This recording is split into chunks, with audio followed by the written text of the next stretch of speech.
Ladies and gentlemen, welcome to my Red Dead Redemption 2 Weapons Expert Challenge Guide. In this guide I'll be taking you over the quickest and easiest ways on how you can complete your Weapons Expert challenges.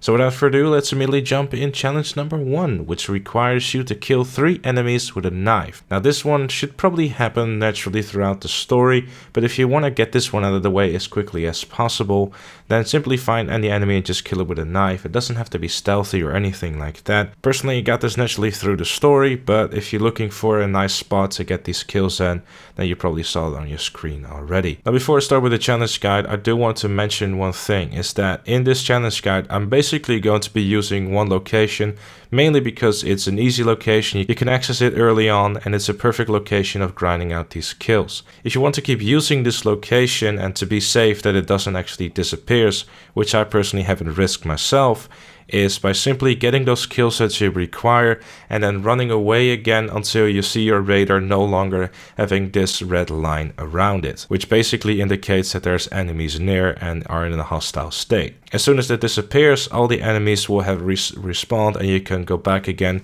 to a fresh gang hideout and you can just, continue on with your next challenge. Challenge number 2 requires to kill 3 enemies in 10 seconds only using throwing knives. Now the throwing knives are unlocked through playing the story after the mission, paying a social call, which is in chapter 2. After that you can buy it at the fence store in Emerald Ranch or in Saint Denis.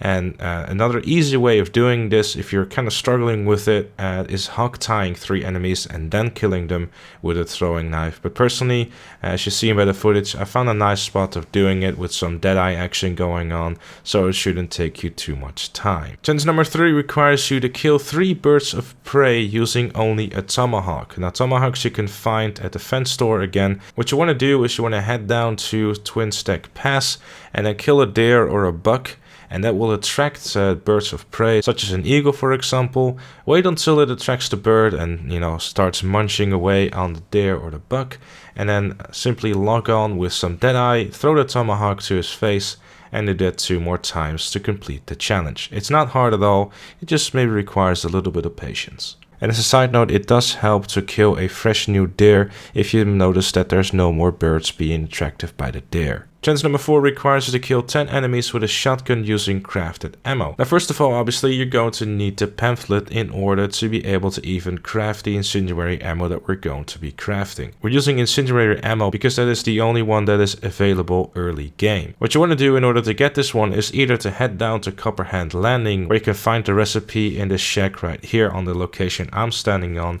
At that point in the game, at the time of recording, I already had it, so it wasn't showing up for me. But trust me, if you're standing there, you should get a prop of either holding down triangle or Y, and then it's yours. Or you can wait until you complete the mission pouring forth oil, which is your chapter 2 mission, and then it will be available at the fence.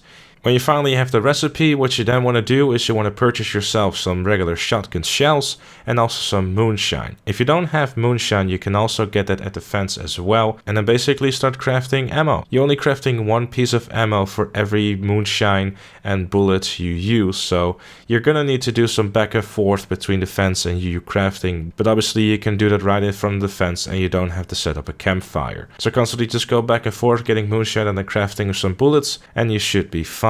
Personally, I would advise you to craft some extra bullets in case you miss. For a nice added bonus, please do this during night. The lighting effects are simply stunning. Challenge number 5 requires you to kill 5 mounted enemies using 1 throwing knife per kill. Now it's very important that these enemies are on a horse, and the way I personally did this, and it might cost you a little bit of honor in the process of doing so, is by finding some people that are roaming around on the horse through the world, which aren't really hard to find at all, and I kind of aim at them and stay with them until they draw their guns and start pointing them at you, at which points they will be hostile and considered enemies, and then you can throw the throwing knife into their face using deadeye, which is the safest way of doing this, and then you move on to the 4 other enemies doing the exact same thing. Challenge number 6 requires you to kill 4 enemies at the same time with a single stick of dynamite.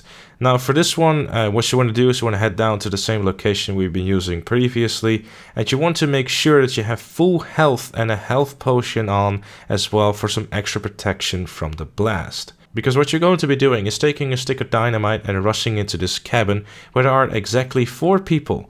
Once you rush into the cabin, what you want to do is you want to activate Deadeye, and as your Deadeye is active, you want to throw the dynamite to buy you some extra time. As soon as the dynamite is thrown, make sure you back up a little bit or else you'll be caught in the blast and come to your own unfortunate death. Challenge number 7 requires you to kill 4 consecutive enemies by throwing and retrieving the same Tomahawk. The way this one works is that you kill an enemy, you walk over to his body, and you receive the Tomahawk that you previously thrown at his face. Again, using Deadeye is the best way of going about this one. Simply aim to his head as the Deadeye is locked on. Run towards the body, pick the Tomahawk, activate Deadeye again, throw it to his head, rise and repeat a couple of times until you got those 4 kills.